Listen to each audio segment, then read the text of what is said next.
So before I came to the Boys and Girls Clubs of America, I was with a local club in Omaha, Nebraska, the Boys and Girls Clubs of the Midlands. And my very last day of work was a special event. So we already had our signature special events, and those were doing pretty well. And a colleague persuaded us that it would be a great idea to have an archery tournament. And I think it was a pretty cool idea. It was really unusual.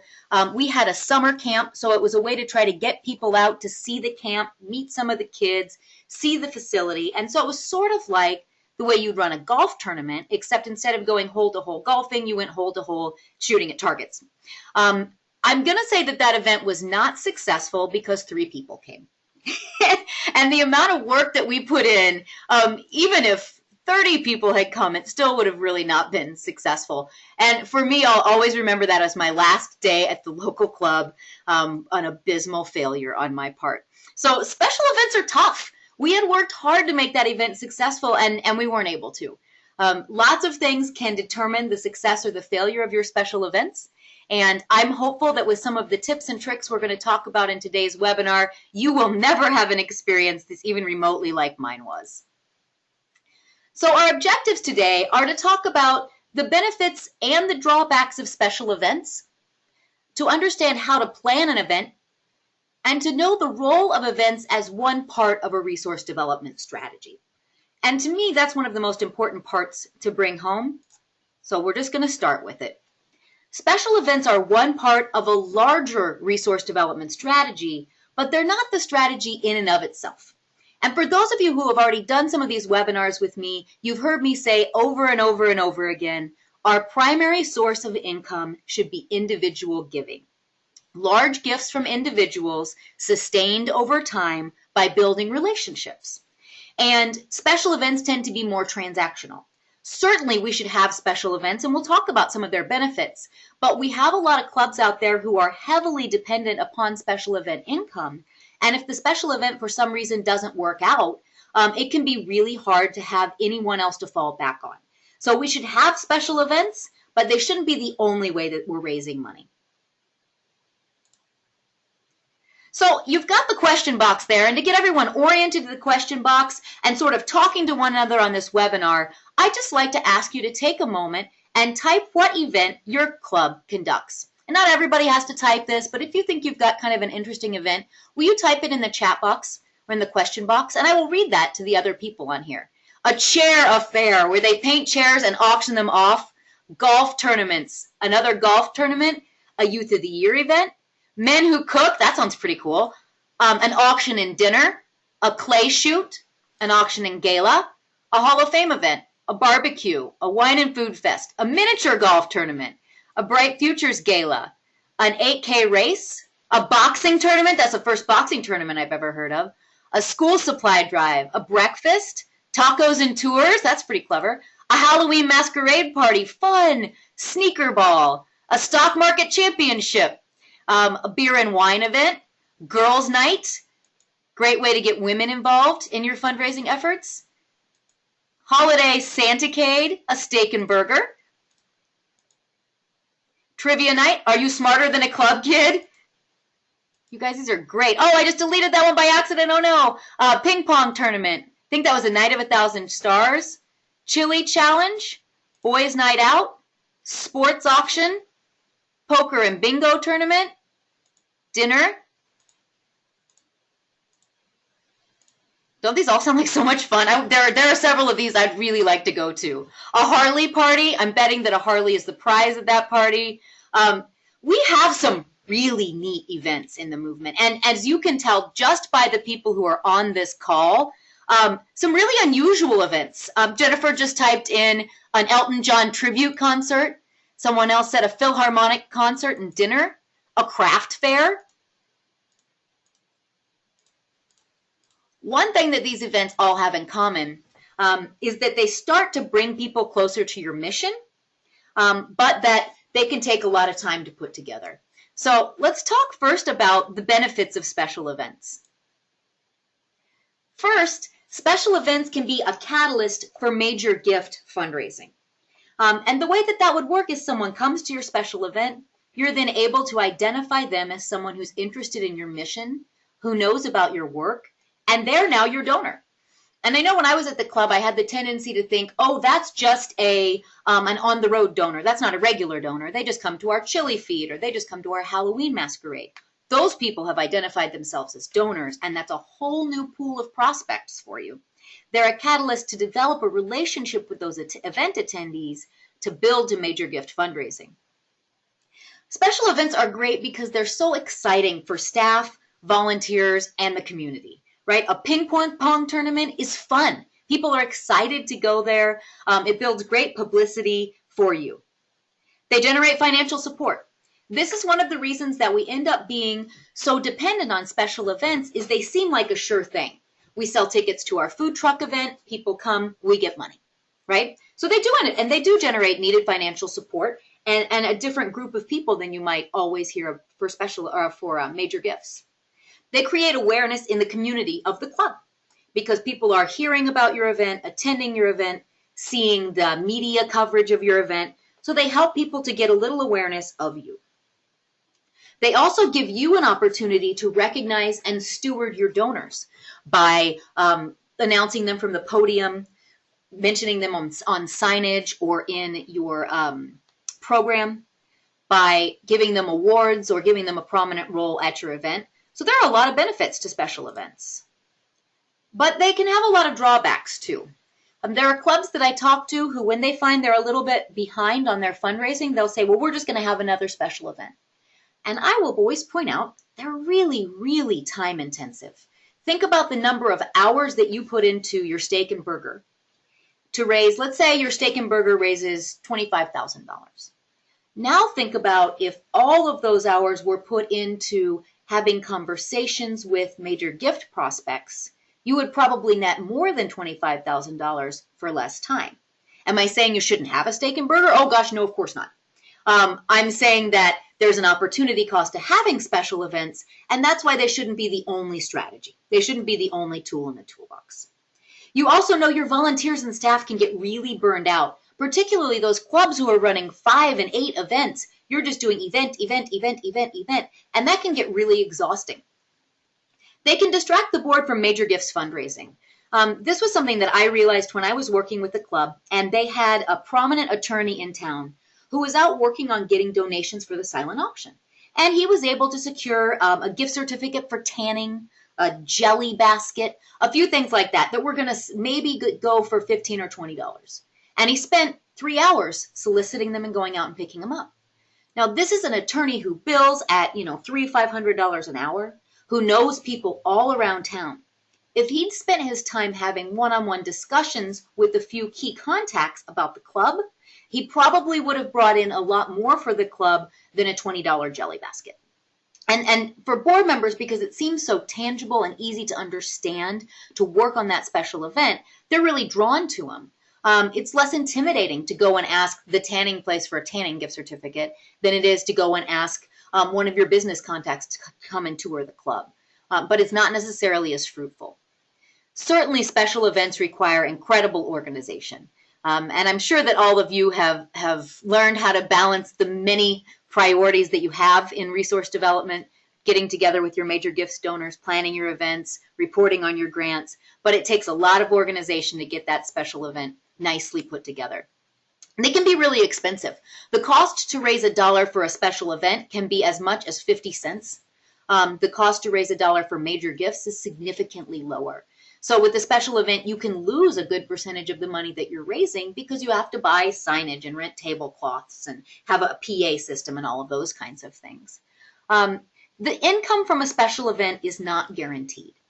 There are clubs in our movement who have had their events really not succeed for reasons that they had nothing to do with. For example, there's a blizzard that night, or it's the same night as a major event. For example, I had an event that I planned, and I'm in Omaha, Nebraska. We have the College World Series here. We didn't know what the dates of the College World Series would be, and wouldn't you know that my event was the same night as the kickoff of the College World Series. So people didn't come.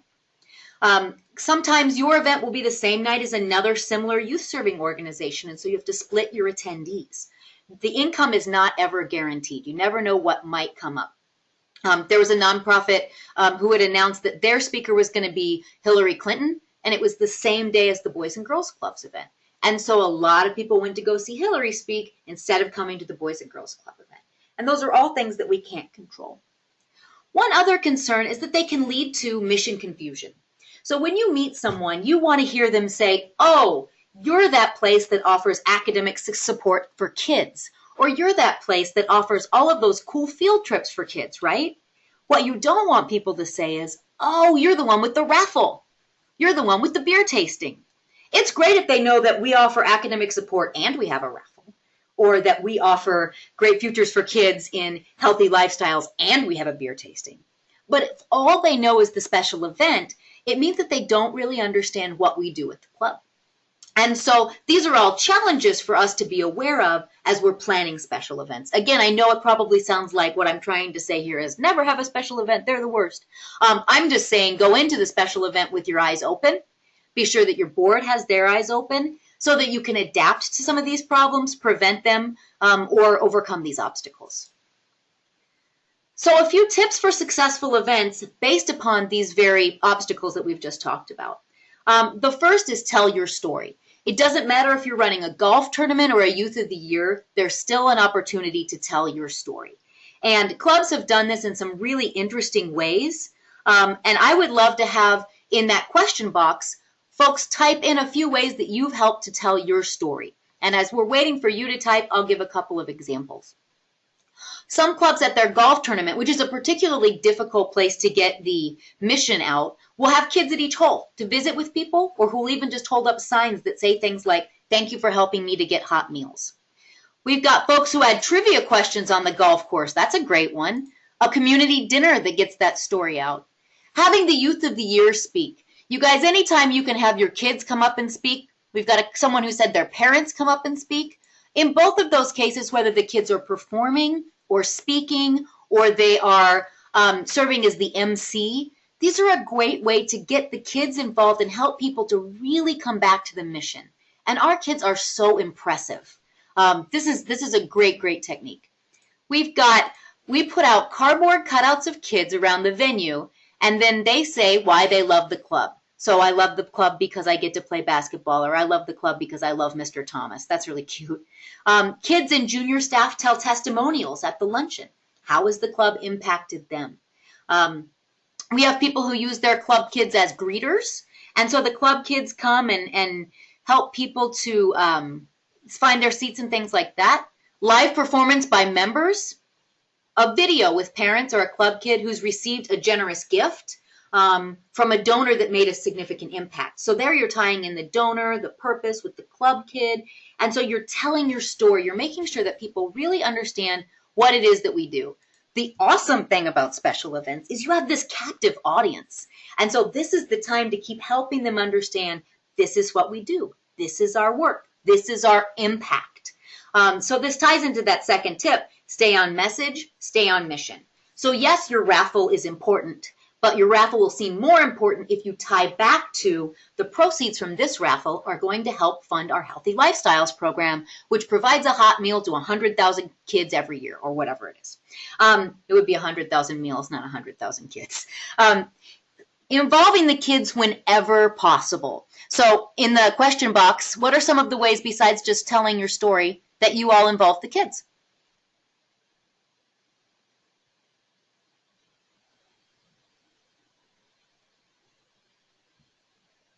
Performances. We've got some great singers. We've got some great dancers. We've got magicians. Who knows what we've got out there that could come and perform for the kids. The Youth of the Year speaking, again, having people kids go around and thank people. An art show where the kids sell their artwork. And you can use kids' artwork as thank you gifts for your donors. You could have them sit with the donors, take the donors to the donor's place of visit, performing as part of a duo with a musician from the Philharmonic. Your kids can make thank you notes. Your kids can make gifts. At the Stock Market Championship, this club ties the program into their Money Matters programming. And the teens participate in the event and compete against the adults in a stock trading kind of simulation. You're tying it back to programming. The kids are involved. Coat check. The kids love to do anything to help.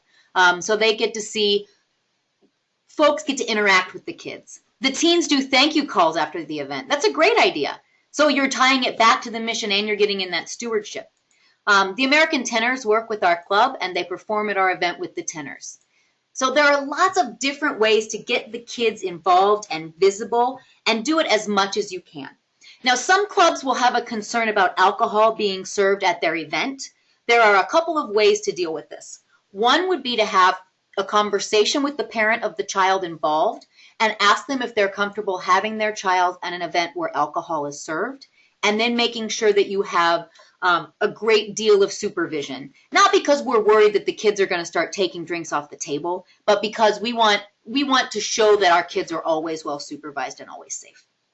The other thing you could do if this is a major concern is only have your kids there at the beginning of the night or outside of the facility doing coat check, greeting people, showing people to their tables before there's any alcohol there, or only have them on stage and not with the performers. It has not been my experience that parents care as long as they're informed ahead of time and a permission slip or something is signed.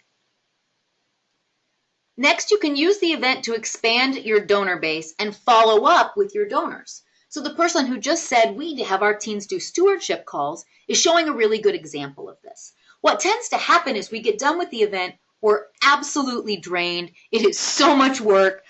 We've got so much reconciling to do. We got to get out the thank you letters and the receipts and put away everything from the event and get back to all the work that went on the back burner during the event. It's hard to then follow up with those event donors. But if you think of those event donors not as a separate category of people, these are the people who came to our beanbag tournament, these are the people who came to Steak and Burger, but simply as donors, then you would approach them as you would any other donor. Now they're in the database, now they're part of your donations, now they're someone that you need to start following up with and building a relationship with.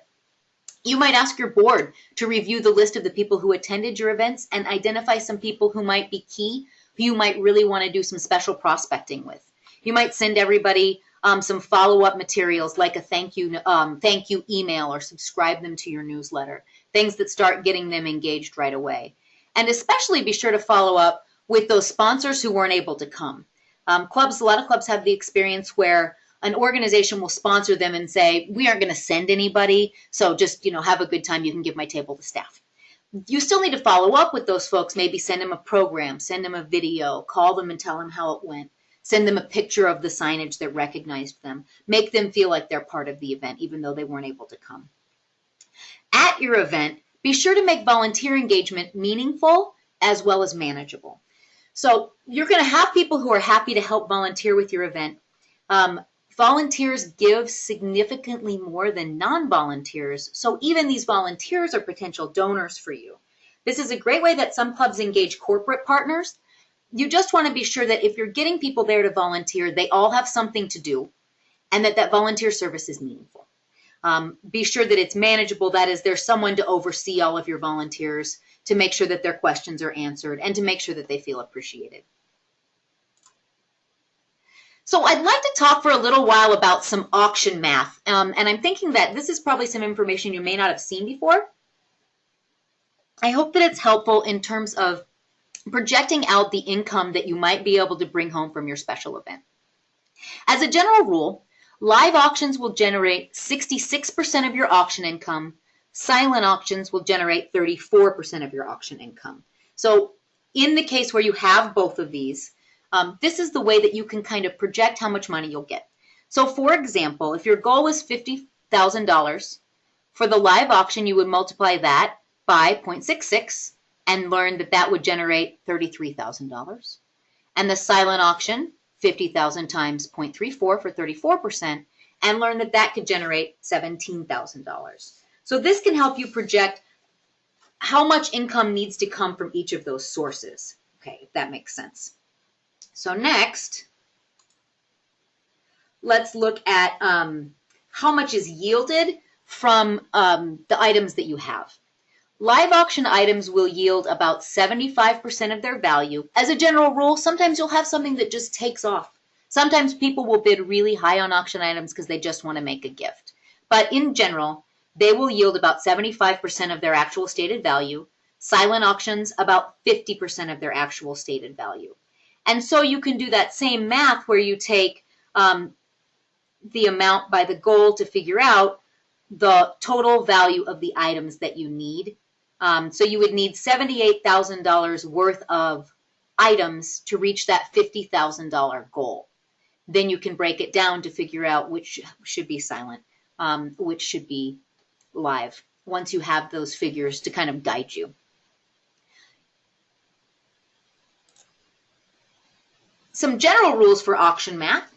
More attendees are going to be more bidders. That makes sense, right? Match the dollar value of what you're auctioning off with the giving capacity of the people who are attending. So if you're having a trivia night, it's $20 to get there, you're serving hot dogs and beers, that's probably not going to be your really high dollar audience. And so that's not the place where you want to auction off a car. You want to match kind of the things that you're auctioning or doing silent auction with the level of the people who are coming. For higher dollar items, you want to have at least 200 guests to be sure that you're getting what you really should for those various items. Don't rely on your auction. Auctions are highly variable. Think of your auction as gravy. So you need to project your income from your attendees and your sponsors, and then sort of think of your auction as a plus factor. That way you won't end up coming in under budget. There are a few pitfalls I want to talk about too to help your event be on the right track. The first is to know and to abide by your state's liquor laws. This seems like kind of a duh thing to say, but there are clubs out there who right now are not. So this might be that everyone who's drinking needs an armband. It may be that you need to have fencing around where alcohol is served. It may be that alcohol can't be served after a certain time. But each state has varying liquor laws, and you want to be sure that your event is in compliance, because the last thing you need is an article in the paper saying that the Boys and Girls Club was cited for a liquor law violation. Know and abide by your state's raffle laws. This is a big one because we at the club level don't think of ourselves as, this isn't gambling, we're just doing a 50-50. We're just doing a heads or tails. We're just doing a raffle. But in fact, your state's gaming commission would disagree. That is gambling.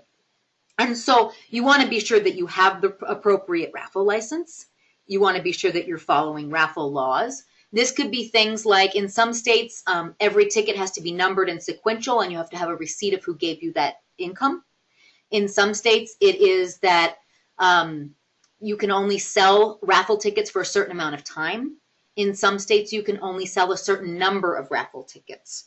Sometimes the prize has to be a certain percentage of the value of total income. There are all kinds of laws. And again, you don't want it in the paper that the Boys and Girls Club was cited for not following gambling laws. My experience is that the State Gaming Commission is very, very friendly and very willing to talk to you, particularly if you call first thing in the morning before they're busy. Just let them know that you need some help figuring out the raffle, the gambling sort of code. You can find those things online. Sometimes they're kind of confusing. So just call them and they'll help walk you through. This is another legal thing that I found really interesting and had not been aware of before a colleague here at BGCA told me. Be conscious of how you use your staff's time. So you need to be compliant with labor laws when you have staff volunteering at the event. As it turns out, you cannot have a staff member volunteer in a capacity that they are normally paid for. So, for example, your youth development professionals could certainly help take tickets or serve food because that's not part of their regular duties. But you couldn't have your youth development professionals volunteering to supervise the kids who are going to perform, because then what you would basically be asking them to do is give for free the services for which they are normally paid. So if you want to have your CFO taking tickets and collecting money, that's just fine. That's great. Just be sure that they're getting paid to do it. Lots of times we have staff who say, I want to help at the event. I'd love to help. And that's awesome. Absolutely get them to come and help. Just be sure that you aren't asking them to volunteer for a job that they're normally paid to do, no matter how much they want to. And we have great people at the club. They're not going to care. They're going to be willing to do anything. But this is a legal question that the Department of Labor would disagree with. Verify before recognizing all of your donors and sponsors. There is just nothing worse than that sinking feeling you get in your stomach when you look at your sign and realize that a logo is wrong, or that a name is spelled wrong, or when a donor says, I didn't want my name included. And, you know, in development, you get so excited to get that gift, you can't wait to recognize them. That's good stewardship, right? But sometimes we have donors who don't want to be recognized or who want to be recognized in a different way. For example, say family instead of foundation or something like that. So just be sure and double check before you put anybody on any kind of signage. A special event plan. Oh, great question. With staff, is that full or part-time staff members or both? That is part-time staff members, because once you're salaried, you're kind of in it for the long haul. That's an excellent question, and I appreciate you asking it. So this is people who are normally paid hourly. Thank you for asking, Laura. I should have mentioned that. Okay, so let's talk about creating a special event plan. You know, it can seem like this is creating busy work when this is something that you've done time and time again. But the idea of the special event plan is to keep you on task, to make the goals clearly communicable with your board and your volunteers, and to make sure that you meet your fundraising goal. So really, basically, your special event plan needs to have a clearly stated purpose. Is this a fundraiser or is this a fundraiser? Next, it needs to have a financial goal. That financial goal should be based as much as possible upon past performance.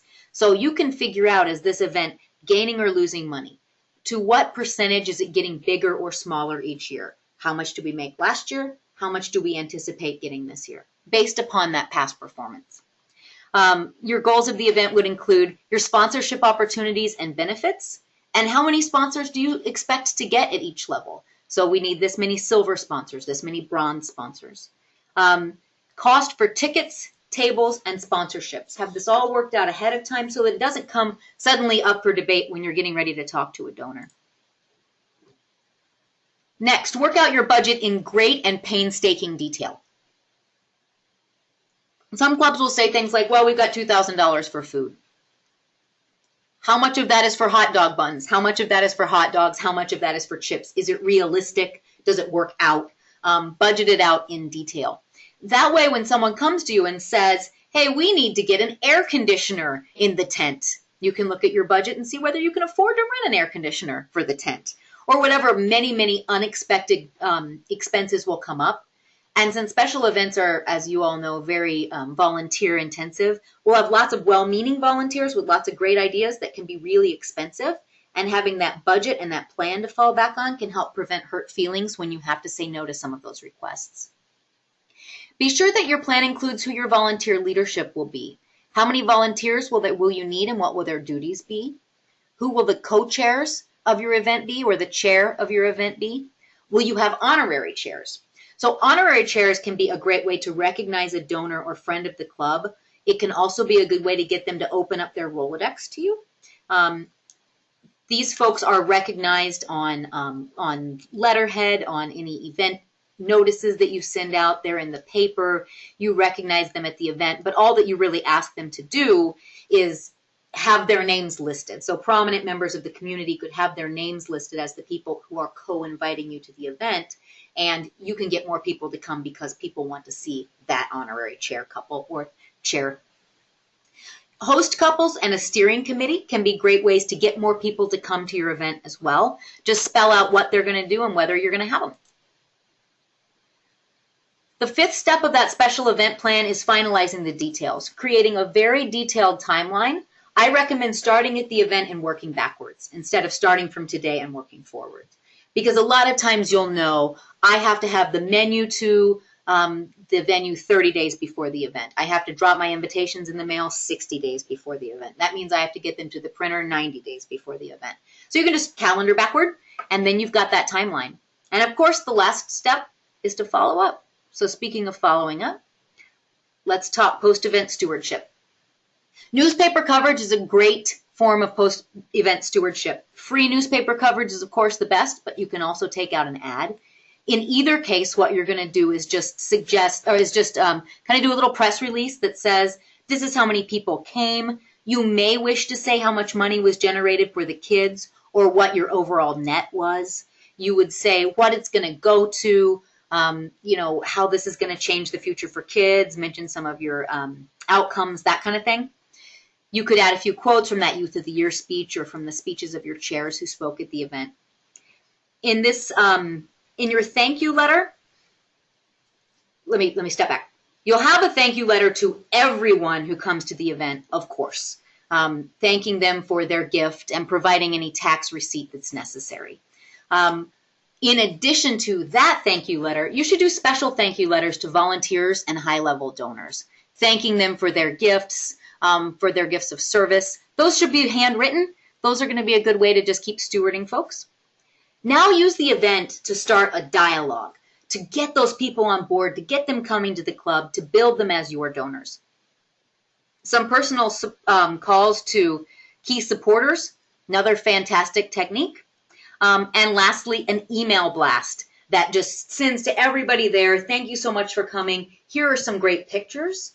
One thing that I've seen clubs do is send a link to a Dropbox that has pictures in it or something like that, so that you're sending people some content that they want to see, because everybody wants to see pictures of themselves. There was one club that took pictures of everyone as they came in, sometimes with a VIP, like the Youth of the Year, and then followed up by emailing or snail mailing those photos to donors as a way to do stewardship and provide that dialogue. Oh, this is a great question. Katie would like to know, if it's an event that we sell tickets for, how should we collect contact information on attendees? What some folks do is when you're selling that ticket, if your online system, if you have one, will let people enter in that information. Capturing that attendee information is always such a challenge, especially when it's a corporate table where they just bring some people. Some clubs will ask people for business cards. Some clubs will have people fill things out at the table. It could be that when people arrive, you give them something as they get their ticket to ask them to fill out with their contact information on there. And just be really transparent. We want to thank you. We want to tell you about what's happening at the club, and we'd love your contact information. It's definitely something that's worth trying to figure out because it's so important to get that information. Oh, Maria says, we always have guests check in at our events and we capture their information. You can print lines for contact info on a ticket, ask them to fill it out and do a door prize drawing. That's a great way to collect email addresses. A couple of people have said they use a door prize drawing. Why not, right? Getting that information is so important so that you can start building up that database. I realize now I should have mentioned how to calculate the charitable gift value of a special event attendance. And so I'm just going to talk about that for a second. So when I first started at the club, I realized that we had been sending receipts that said, thank you for your $50 donation to come to our steak and burger event. The problem was that the entirety of an attendee's ticket is not tax deductible. If it's a raffle ticket in your state, it is most likely not tax deductible at all. But let's say that you do some kind of a dinner or something like that. Let's say for the sake of discussion, it costs $100 for a ticket. Most of that is tax deductible. The portion that is not tax deductible is the fair market value of whatever goods or services they receive. So at your dinner, they get a dinner that's worth $20, and they get 2 drink tickets, which are worth $2.50 each. Then the entire fair market value of what they're receiving for their $100 ticket is $25. Therefore, $75 would be tax deductible, $25 would not. And when you send them that thank you letter acknowledgement, you would say, thank you very much for your gift or for your attending our XYZ benefit. Your $100 ticket, of your $100 ticket, $75 are tax deductible. So that they aren't trying to make a tax deduction of something that they've received something for. Now, a big question point for clubs is, well, let's say my ticket's $10 and they get hot dogs and beer, but the hot dogs and beer were donated. That means that they still get $10 is still tax deductible, right? Because it's all a donation. And actually it's not, because there's still a fair market value to hot dogs and beer, even if you didn't pay anything for them.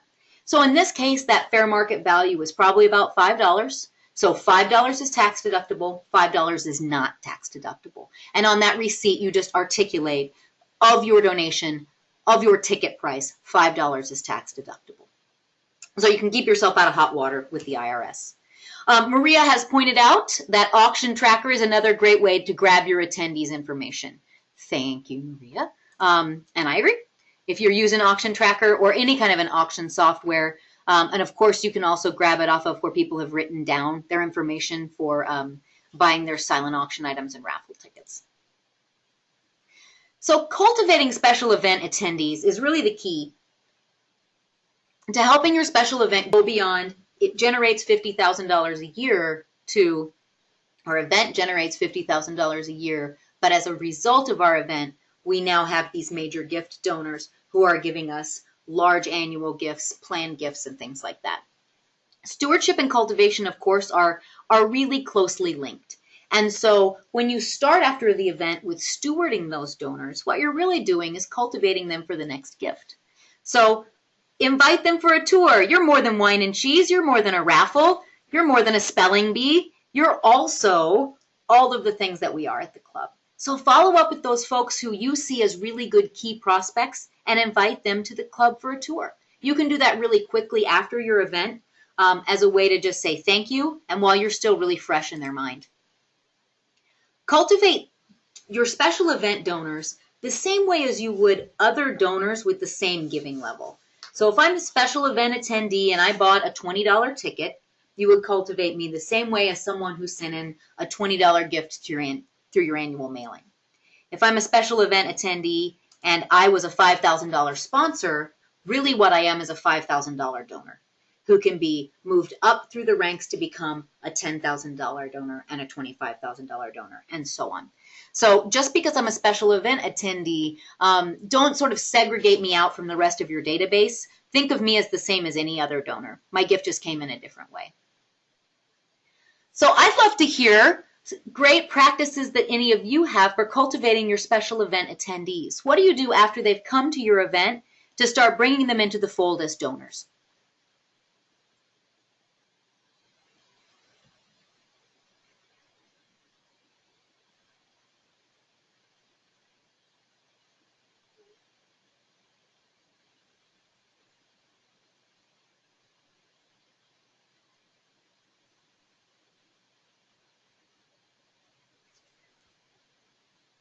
Hand delivering gifts to the sponsors, immediately start them out on getting their e-newsletter.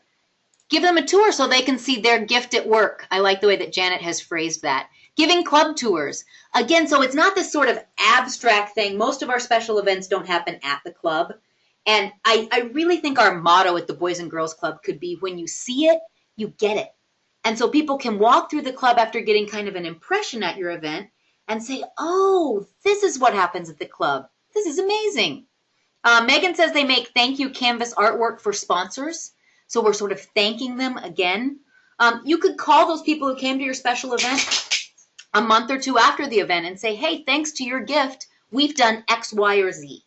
Like, we used all of the gifts that we received from the gala to fund our academic success initiative. And I'm so pleased to call and tell you that all of our graduating seniors are going to graduate on time.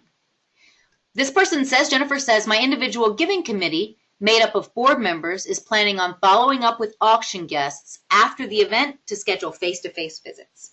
And that is an absolute best practice right there. You're getting your board members involved. It doesn't feel intimidating because they're talking to people who have already made a gift, and they're just following up to steward them and start building that relationship. And from that face-to-face call, they'll easily be able to tell whether these people are interested in a further relationship with the club and are therefore great prospects. Love it. Cassie says, knowing your community, giving them an event that is geared to the club's mission while engaging the community with an event that speaks to them. It's perfect. It's exactly right. And so then if you've spoken to the club's mission, you're going to be able to keep following up with these donors and bringing them into the fold. Teens calling after the event, thanking them to invest in their future. I think that's such a good idea. And I love that too. Anything that involves the kids after the event helps to advance your club programming as well as your fundraising initiatives because they're doing art or they're doing This is Character and Citizenship. Fantastic. Setting up a meeting to discuss future giving. Yeah, why not?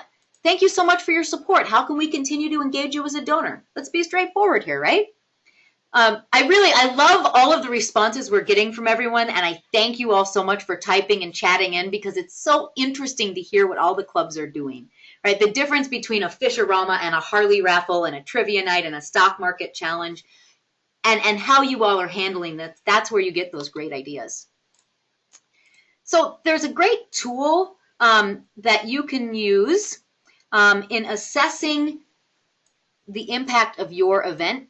Oh, and it's on my next slide. I'm so sorry. So take some action. The first would be to develop a cultivation plan for your attendees.